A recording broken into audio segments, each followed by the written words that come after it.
Okay, well, I was happy to hear the previous speaker say that high-performance computing centers at national labs are cost-effective and efficient, because we think that too. I am Katie Antypas. I am from Lawrence Berkeley National Lab, NERSC, the National Energy Research Scientific Computing Center, just up the road and across the bay from you. And I was going to talk to you today about parallel I/O and do it from the perspective of an application end user. So then why don't I ask and see, do we have any application end users in the audience? Oh, good, because I saw a couple people from Panasas and WhamCloud and for Luster, and I thought it was starting to make me very nervous. So those folks from the vendors can help me out on some of the details if we have them from the audience. Okay, so let me give you a little bit of background of where I'm coming from. I used to be a user of a high-performance computing facilities like NERSC and Livermore Labs, Sandia, and I worked on a large astrophysics code which had many I/O problems. And about 5 years ago, I came to NERSC, and I'm now the group leader for the consulting team there. So we're a group of 10 consultants, and we help scientists optimize their codes, run their applications more efficiently, debug them, report many compiler bugs. And we deal with scientists across the science domains that the Department of Energy supports, so fusion energy, astrophysics, material science, chemistry. And many of them have different I/O problems. The astrophysicists, for example, they like to write and read large amounts of data.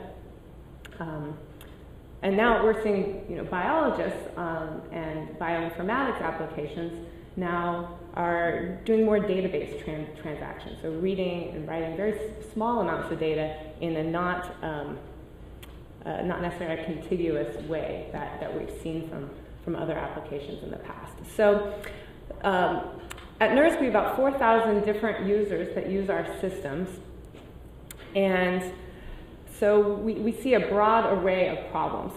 And our flagship system here is Hopper, which is named after computational scientist or computer scientist Grace Hopper. And this system is a Cray XE6 with 153,000 compute cores, and I think we're currently still the third fastest in the US. We just had a supercomputing conference where you only can go downhill.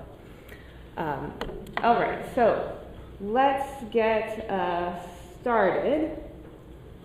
And so the idea of large data sets in scientific applications is not new. It's a problem that scientists have been having for years, and it continues to be so. But in addition to having data from models where people are simulating and looking for future states and creating large data sets, we're now getting so much data from sensors, detectors, light sources, telescopes, and we're getting all this data that's coming in to NERSC and all facilities, really. So I/O parallelism is not optional for many of our users, and it's a bottleneck for many of them. So I was thinking about why is it so hard for us to get good performance for scientific applications. There's a lot of things we've done in computer science that are complicated that we seem to have abstracted very well, right? Like, you can type in a Google search, and that's using a lot of data, and that's really complicated, and the answer comes back to me very quickly, and I can open my iPhone and look up where I am, and that's looking at a lot of data. But we still struggle with scientific applications. And I think the real challenge is when you're a scientist, you're thinking about your data in terms of a molecule, a grid cell, a particle, and ultimately you have to translate that down to the storage layer, which doesn't like particles or grid cells or molecules at all. I remember one time I was talking to Luster, it's a Luster developer, no one here, and I said, we're having a lot of problems getting good performance out of our file system. And he said, well, that's because you're not writing data that's aligned to the block boundaries. I said, no, I'm not. You know, is that my job, right? Am I supposed to align my data to the block boundary? No, I just want to output this molecule. You're supposed to align it. So, but he said, well, that's hard. I didn't do it. So the point is that in order to get good performance out of these I/O systems, unfortunately, the scientist really needs to know something about the layers below it. And it's unfortunate this is the case, but it is true. So we put together an I/O wish list. So if you could have everything you wanted out of your I/O files, out of your file system, what would you hope for as a user, as a scientist? And so I think what you'd like is you'd like all of your processors, if you're running on 10,000 processors or 500 processors, you'd want to be able to write all your data into the same file, right? You don't want to have to deal with multiple files. So you want to be able to, for all processors to write to a single file, and you want that to perform well. You want it to be portable, and you want the data layout to be what the physical layout should be, so that the file doesn't have to be aware of how many processors were used to write it. So today, you probably can have a couple of these. You can choose which ones you might prefer. But to get all of them fast, portable, high-performing, and to a single file is still really challenging. And so we're going to walk through and from the application layer at the top and the storage devices at the bottom, what do you need to know as an applications person? You know? And I'll start at the bottom with the storage layer. Okay, so here are three types of storage media that we use at NERSC and probably at a number of computing centers. We'll talk a lot about hard drives and magnetic hard drives. We have flash, solid state disks that are becoming more popular and more widely used at HPC centers. And then there's tape libraries. So then let me ask, why do we use tape at a high-performance computing center? I haven't listened to a tape in a while. What do people think? And this is the last talk of the day, so we better get a little bit more excited. Cost. Okay, so it's cheaper to buy the tapes? Okay, yeah. So it's not only cheaper to buy the tape, but for us, and we're the ones running the center, there is also no power associated with these tapes. Okay, so these tapes are kept offline, so that would lower our power bill. And they're also easier to store, so you have to keep your machine room cool and clean, and tapes don't have to be as cool or as clean. So they're a good candidate for off-site storage. The data, it lasts a long time. So we use this as our backup systems. So disk is expensive. Okay, so then that's a little bit on tape. Now let's focus now on the magnetic hard drives. So here is my schematic of, if you're a user, what you need to know about magnetic hard drives. So the hard drive is made up of a platter, which has a coating made of a magnetic material that, as it's spinning around, it responds to changing magnetic fields.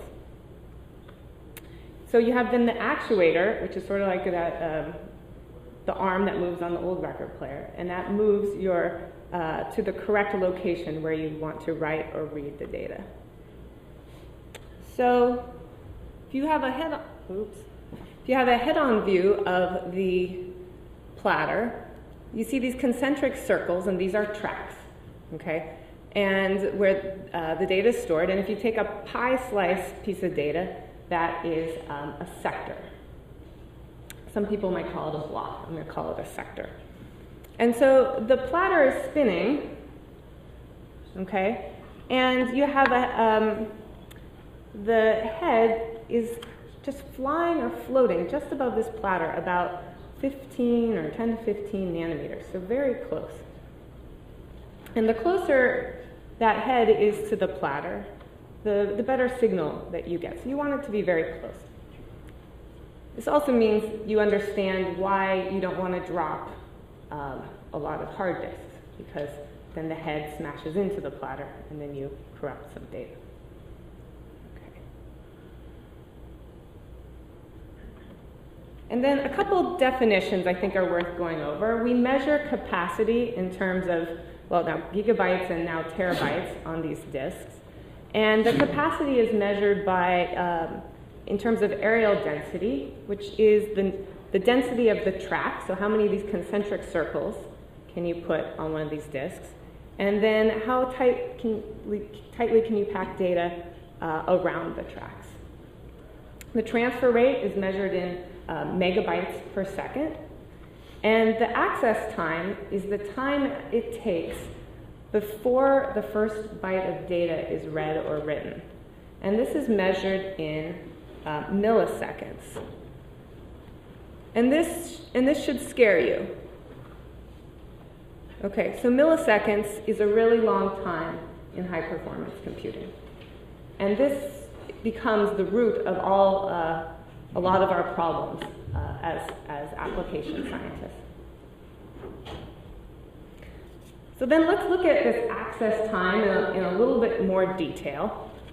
So the time to move that arm and get to the place where you want to read or write data as this disk is spinning is the time to move that arm, call it t-seek, and then the time to seek, and then the average time for half the rotation of the platter. So in this example, we have a sort of average disk. It's probably below average for a high-performance computing center now, but it was a good graphic. So 72 rotations per minute. This comes to a rotational latency of about 4.2 seconds. So the time before I access the first piece of data is 14 milliseconds. So the question is, how does this compare to clock speed? Well, the clock speed's in giga, right? We're in giga. This is milli. So we're off by a bit, right? And so on Hopper, which is 2.1 gigahertz cores, you can, there's 8.4 gigaflops per second is what it can compute. That's floating point operations per second. So in the time that takes you to get to, in 14 milliseconds, you can do about 100 million flops before you have accessed disk. Okay, so this is the root of the problem, really, is that our computational speeds are increasing so much faster than our disk speeds. And you know, our computers just keep getting faster and faster and faster, and our disks just keep going like this. So basically, the rest of this talk is just tips and tricks to try to get the most out of these disks possible. And so the question is, well, why isn't a hard drive faster? You know, we're really good at making other things faster, but why aren't these hard drives faster? And so at the rates today, there's going to be a couple hundred megabytes per second of data you can read or write from them. The areal density is getting higher. So the density of data you can pack on the disk is getting higher. They're improving the magnetic coating. You can get the head even closer. You have more accurate control of the arm. The rotational rates are increasing. So what's our problem? And the problem right now is that the electronics in the head can't really keep up with the increases in density, and the access time is a fixed cost. So there's a lot of people working on this problem. There's new technologies and research going on. But when you have systems that are deployed today, this is what you're dealing with. And this is a schematic of the issue. So the red line shows you the improvement in disk performance since I guess 1960. And here is a sort of a schematic of the rate of improvement of the top 500. And so this is what we've been talking about. Compute rates are going up very quickly. Disk rates are going up not so quickly. And so obviously, a single disk drive won't work. So what do? We put many of them together to get parallelism. And in order for your application to take advantage of this, you must write to more than one disk. Now, some parallel file systems will do this for you. On others, you have to specify how many that you want to use. So a configuration that we use at many high-performance computing centers is called RAID, and there's different setups of RAID that give you different amounts of redundancy and protection against failure. Okay, so now let's, how are we, any questions on that? Or let's move on to file systems. All right, so what is a file system? I actually like to go through the basics, because oftentimes we're talking with biologists or chemists, and their expertise is supposed to be the biology or the chemistry, and not the computational science. So I start with the basics, and so the file system is, it's a translation layer between the OS and the storage device. So it abstracts for you the concepts of directories and files. It manages how you create and delete files. It can manage data recovery and access to multiple files. And so then how is it that you go from a disk to a file? Because a disk doesn't have any concept of a file. Okay, it has a concept of these sectors. That's the largest abstraction it uses. So the file system allocates blocks on the disks, which are made up of multiple of these sectors. Okay, a sector is a piece, a little piece in a track. And usually these sectors are about 512 bytes. Okay, so you might hear your system administrator say, oh, we're going to reformat the file system.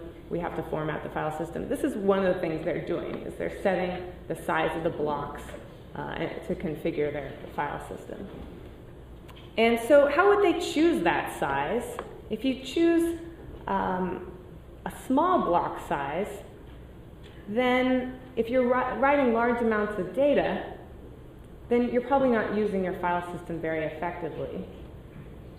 On the other hand, if you choose a block size that's really big and you're writing lots of small files, then it's one file per block, then you're probably wasting space.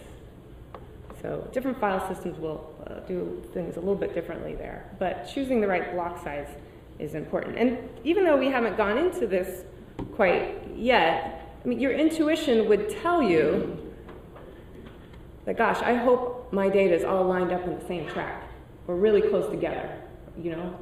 Somewhere that this head isn't going to have to keep moving around and seeking for data. Because that's the worst type of, that's the worst kind of application that you can give to this block structured file system, is where you have little tiny files scattered all over the place and you're spending the whole time seeking. All right, a couple more slides on definitions, then we'll get to the user part. So metadata is data about data. So metadata is stored outside of the data blocks for the file, and it stores information about maybe the user, the owner, the timestamp. And so every time that you query a file, you're also querying the metadata. So we at NERSC think we probably have some bottlenecks in our metadata server. So we have one metadata server for one really large file system, and we have many users trying to compile, tar up files, and so we see that as a bottleneck as well. Okay, so your laptop that you're using has a local file system. A network file system you may have used before allows multiple clients to access a set of files, but it treats concurrent access sort of as a rare event.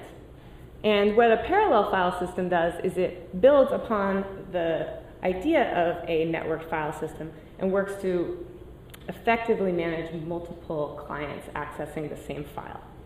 And all the problems that come with that, locking and caching and buffering. So I've highlighted a couple different file system vendors or organizations. I don't know what to call Lustre anymore. We'll call it a technology.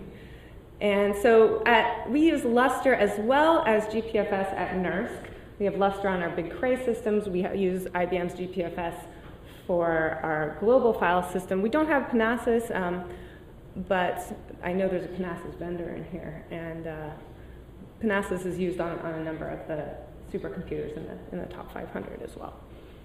The block-structured file systems I've been talking about are really examples for Lustre and GPFS, and Panasys' file system is laid out a little bit differently. Okay, so here is a diagram of a generic parallel file system architecture. And whenever you look at, maybe you look at the BlueJean system or the Cray systems, they all have their separate terminologies of what's an IO node, what's an OSS. And so it can be kind of confusing, but they're all laid out something like this. You have a set of compute nodes. Okay, these compute nodes are connected by some kind of network. Could be InfiniBand at our system. It's the Cray proprietary Gemini network. And then you have a set of I/O nodes, and these are a subset of the compute nodes. So there's sort of your first bottleneck, right? We have 6,000 of these nodes, and we have something like, I don't know, 48 of these I/O nodes. So very, very quickly, you're narrowing down the paths of where your I/O is going to go.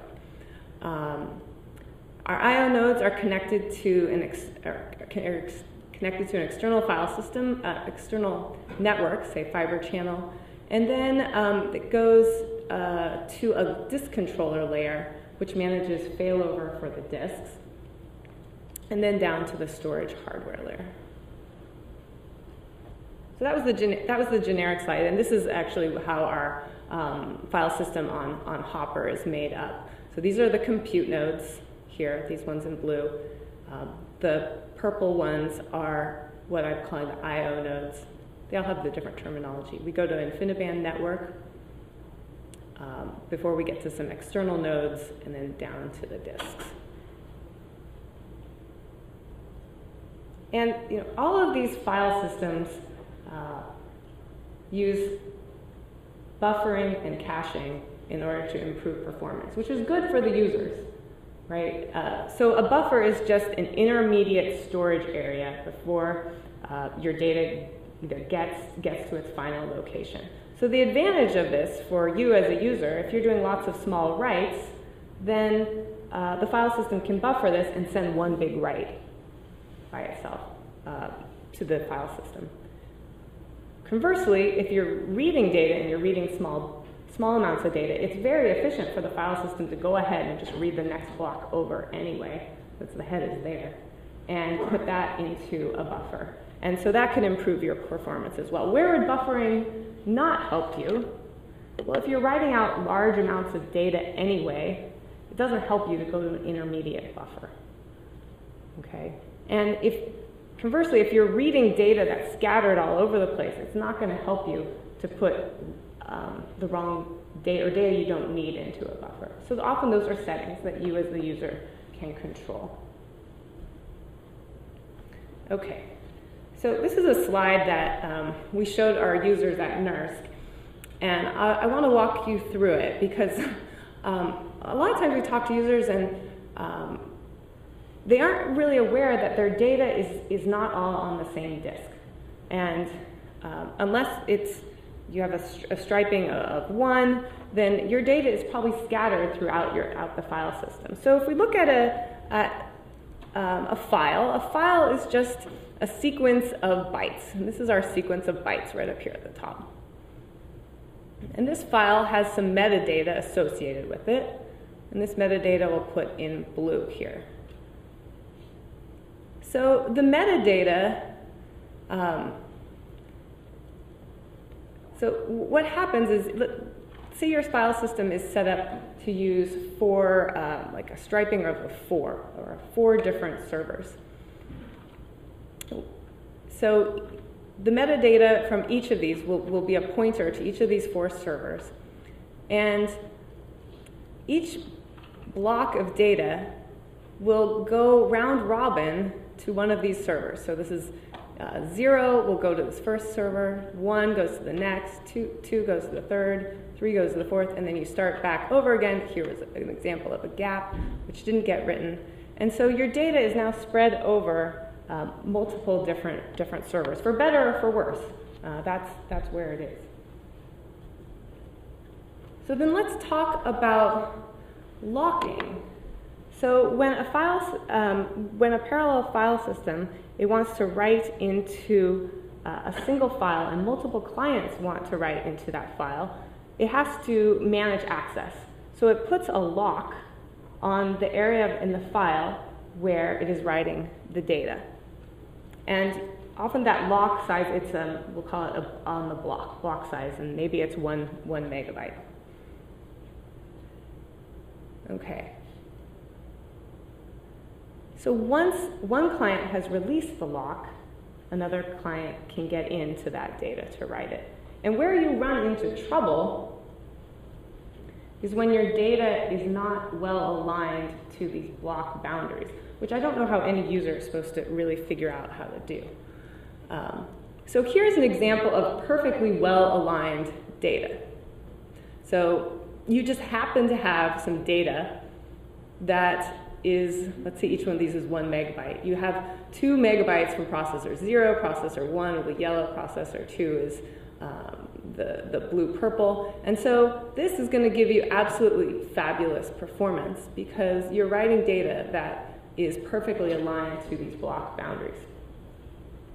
Now, what happens if at the very top of your file you have a little bit of a header, you put a timestamp, you just offset the data by a little bit, and then all of a sudden you are out of alignment. So this black little header, scoots you down a little bit, and now your green client, your green processor, your green MPI task, say, is now competing with this yellow task in order to get this lock. And so there'll be contention, and you'll wait, and your performance will go down. So maybe your file system is intelligent, and it will write the green and the purple at the same time, and then come back and do the yellow. Maybe it will, maybe it won't. But it gets even worse if you have multiple writers all competing for the same locks. And I think this is totally sort of unintuitive for users. I mean, they're just trying to write their application. Oftentimes, they didn't even write their own application. They're using a canned application that someone else built and compiled. They're getting poor I/O performance, and they don't really know what to do. And then here's the worst case, which actually happens all the time with adaptive mesh codes. I don't know if anyone here uses an adaptive mesh, but this is what happens a lot in these applications is they write out small little bursty amounts of data that are coming from each little cell or grid point. And so they're tiny little pieces of data, maybe just a few kilobytes, and they're writing them back to back, and they're all in the same lock boundary. And so the performance is absolutely horrible. So the easiest thing I think you can do as a user to improve your I/O performance is write larger chunks of data. So keep more in memory and then send bigger chunks. That will get you, you might not be able to align your data perfectly, right? I mean, this is, you're not going to be able to achieve that realistically. But if you write large amounts of data, then you'll avoid hitting the lock boundaries as much as you can. So that's sort of practical advice number 1, is write the largest amount of data that you can and read the largest amount of data that you can. And usually that's a smaller change in the code than rewriting all of your I/O. It's just instead of sending a write, every step in the loop to buffer it and send it once. So here's some different access patterns that we see user codes and applications do. Very simple one is you have data that's contiguous in memory and then contiguous in the file. That's nice. You might have data that's contiguous in memory, not in the file, or vice versa. It could be neither. This is really the hardest for a lot of file systems, if these are small pieces of data. And finally, this is an example of an out-of-core algorithm. So out-of-core means the data won't fit into the memory of the compute node, and so you have to go and retrieve data from disk in order to keep doing your simulation. Okay, so now I want to switch and talk a little bit about how you do I/O from the user's point of view. And so here's an example of what I call serial I/O, where each processor sends their data to a master, and the master writes it out. And we certainly have many people at NERSC that do this. Okay, so what are the pros? What are the pros? Anything good about this method? There's no lock convention. Anything else that could be good about this one? Easy to program. It's easy to program, right? It's simple. What about what's bad about this one? It's not scalable, right? This works with five cores. I mean, there's a point where it might not even be possible. You might not even be able to get all the data into the memory of a master node. Okay, so then what about this case? This is what I call the simplest parallel I/O example. This is where every task writes its own file, okay? And so what are some of the advantages of this methodology? Scale. It's possibly scalable. Let's say scalable. Okay, performs well. Easy to program. I mean, this is easy to write. You just go write. And the downside? Merging. Yes. So do you want to be the person dealing with this afterwards? Okay. So you can quickly accumulate many files. You know, it is high performing. You have to make sure up to a point. If you start writing, 30,000, 40,000 files, you could overwhelm the metadata server too. So there's sort of a point at which this becomes less high performing.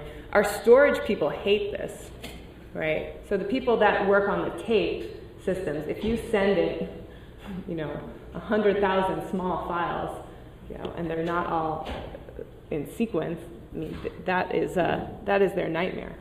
And so they really want that data at least tarred up. Okay, and then finally, so then this is my example of this. So before I came to NERSC, I worked at the Flash Center, which does simulations of Type 1a supernova at the University of Chicago. And it was Christmas break 2006, and we were given some time on the new BlueJean L system at Lawrence Livermore Labs. They have, they call them dedicated times for, their university partners, and they gave us the time at Christmas because I think nobody else wanted it. So we were going to do a simulation, the largest we had done with the Flash code, on 32,000 cores. And even though this example it's like 4 or 5 years old now, I think it still makes a good point. So the parallel I/O libraries were not yet available. This was very early on in the BlueJean L's lifetime. And so we were doing a simulation for an entire week. And so we dumped data, every 4 hours, and the file system was not very reliable, so it kept crashing. So when your file system's crashing, you don't want to lose data, so then you want to checkpoint more often, right? Because you don't want to lose your data, but by the fact that we were checkpointing, we probably put more stress on the file system, so it was kind of this endless cycle. But at the end of the week, with our checkpoint files, plot files, and analysis files, we ended up with 74 million files on this BlueJean L. And I don't know if anyone's ever tried to type ls with like a lot of files in one directory. No, we didn't have our code set up to handle this. We were using a shared file system, and then they said, no, you have to do this one file per processor. So we hadn't changed our output directory. We crashed everything by typing ls. And I was like, oh, I typed ls. I was like, oh no. So we had major Unix, tool problems. But more than that is, it took them 2 years to put this data back together from this really large run. So I actually left for NERSC at that time. It didn't sound like a really exciting project. I wanted to come back to the West Coast anyway, but you think you want the most high-performing application that you can get, but you should think of the poor grad students that are on the other side that are going to be doing this work. And could you have sacrificed 10,000 hours on NERSC machine, and, to save them some work? So this is just a cautionary tale about using one file per processor at too high of core counts. Okay, so then this is your remaining one of your remaining options, and this is for the clients to write to a single shared file. And you could do this with a tool called MPIO, as well as some other higher level parallel I/O libraries. And so the advantage of this is what?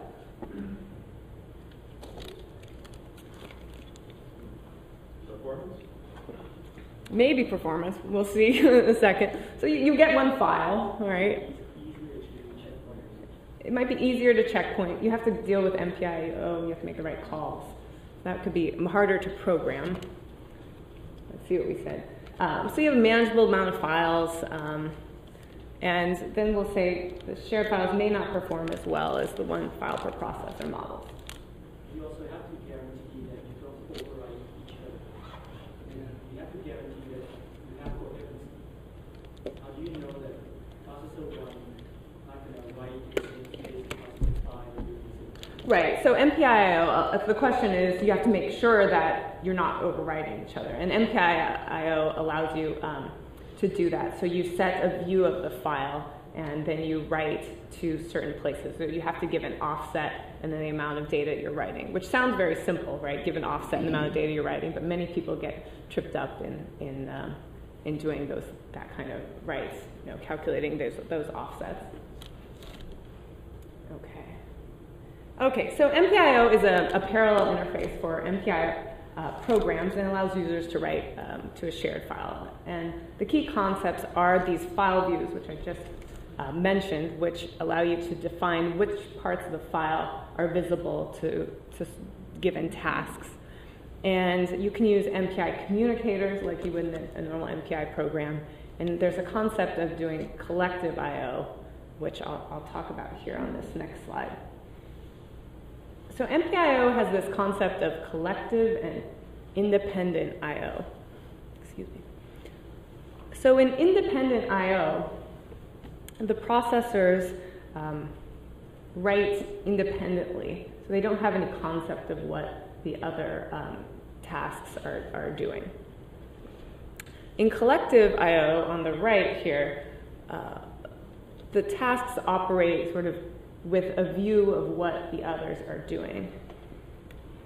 And so what might be an advantage of collective I/O is that you might be able to make some optimizations here that you couldn't if you don't over here. So what's an example of this? Well, you may not need everyone to actually write the data, every task to write the data. Maybe only a few processor cores need to do the writing. And so collective I/O can handle that case here. It can limit the number of writers. Sometimes you want to match the number of writers to the number of I/O servers that you have, and collective I/O would be a way to do that. It really depends on the implementation of MPIO, which is better. There's some overhead to using collective I/O too.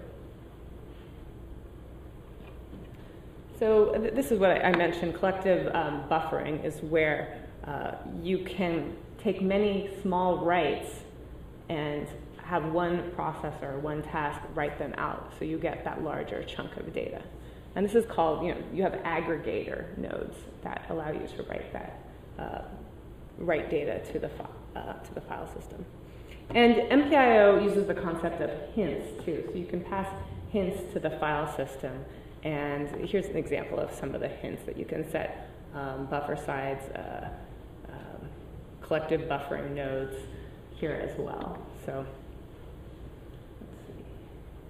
And collective buffering will work for you if you have many tasks doing small amounts of I/O, so that there is something to aggregate. It's really not going to help you if you're writing out large amounts of I/O, and you might be better off doing independent I/O at that point. Okay, so that's all from the MPIO vendors. But then people ask, well, how you guys keep telling me to switch and use MPIO and not use file per processor. So let's look at how it performs. So this is data from a benchmark, IOR, that is actually from Livermore Lab, and we use it often to test the performance of our file system. And it's a good benchmark because it's flexible and it's easy to use, because most benchmarks are neither. And you can write out a small amount of data, you can write out a large amount of data, you can use MPIO or file per processor or HDF5, and so we end up using this one quite a bit. So this is run on Hopper on 576 cores, and the red is the file per processor performance, writing out, let me see how much we're writing out.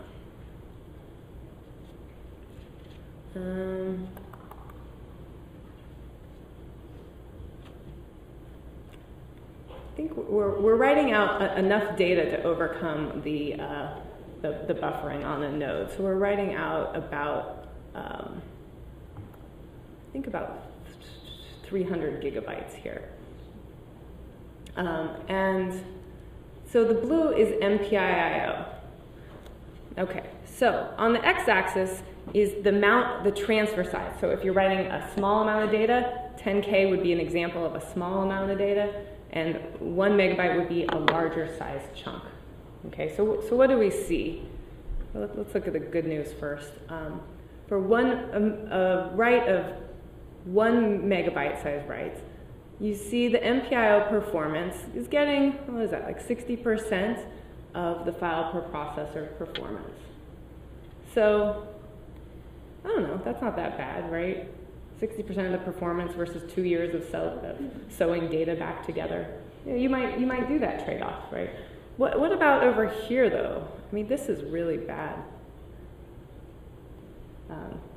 When I tell people that they should use MPIO, this is hard for me to do if I'm getting just a really small fraction of the file per processor performance. And I don't know, I feel like the MPIO people never actually tell you about this case. And so if you're writing out small amounts of data, the performance for MPIO is actually really bad. So on the read, it's a little better over here. You get about 50% of the file per processor performance for MPIO here, and less than that for the smaller case. Now maybe you don't have a lot of small block I/O to write. I see a question. Can you say why it took 2 years to assemble those files? Did they just get lost? No, there were 74 million of them. Just yeah. Well, they couldn't. They couldn't use the standard tools as reorganizing the data, shuffling it around, trying to find what they wanted. It was really it's just problem management. Oh yeah, just managing that amount of data, finding what you needed. They weren't even ready to kind of start the analysis for a long time. Yeah. I would just avoid this 10K case by buffering within your program. Yeah, so that would be my advice, right, is to write out large amounts of data, and so that you don't hit this case. But I mean, a lot of people that we run into at NERSC, they don't actually control their own source code. So they're part of a large group. They're using an application that they purchased or that we purchased. A lot of the chemists, material scientists do that. So for some people that can avoid it, I mean, yes, you should definitely avoid this case. And we're working with Cray and also with, it's mostly Cray's MPIO layer that we want to improve. We work with the folks at Wham Cloud and Lustre to try to make sure that their MPIO works well for Lustre. I mean, I don't think GPFS is much better. This is a kind of a universal story. across the parallel file systems that we see. Yeah. Do you know what grade level you use? Grade level? What grade? Yeah, we use 6. Was SATA not SAT? I'm not sure. What was the RPM of the job? I'm not sure. Probably above 10 though, right? I think. I think it's on our website. I'll look it up. Okay. So, but the problem here is not the disks. It's we think the software layer between it, because we can get high performance, but this is the software layer. My guess is that you're running to read modify right with grade 6. Because you're small modifiers that you're trying to write. You probably read, and then you have to read more than you Right. read, and you have to modify and you write back. Right, again, yeah. Read, modify, write. If you try rate 1, if you can control it, Yeah, they're not going to do that. if you can control, if you just out, my guess is that rate 1 will give you better performance. Yeah, maybe. So, so the idea of MPIO is it can help you a lot. You just have to look at performance and decide how much overhead you can handle. You might be able to handle some overhead, right? Maybe you have some free time on some of these supercomputers. Okay. All right, so this leads me to, actually, how am I doing on time? Yeah, 10 minutes. I have 10 minutes, okay. So I want to talk a little bit about HDF5. Are there any HDF5 users in here? A couple? That's good. Okay, so oftentimes we tell people if you're going to use MPIO, you might as well use HDF5 or a higher level IO library, because the performance is the same, we find, is very close, and you get extra benefits of portability and kind of ease of use and longevity. So a lot of our users are at NERSC, write data in this format. So it's binary. It might be MPIO. It's probably not even MPIO. They're probably just writing binary data out, one file per processor. And we want to encourage people that can to move up to use HDF5 or parallel NetCDF. And some of the advantages are HDF5 provides a more natural way for you to express data. It sits on top of MPIO. It's easier for you to hand off a data set, a data file to collaborators and colleagues. It's self-describing. What does that mean? And it means that you don't have to specify an offset in the file. You call the data set by an object name, and you know the type of file it is. I put a couple of links up here, and we have some good tutorials on our website if people are interested. So the HDF5 data model is, a data file looks sort of like a container. You have a root, and you can add groups or data sets or attributes to that data set. So a data set might be a big array of data.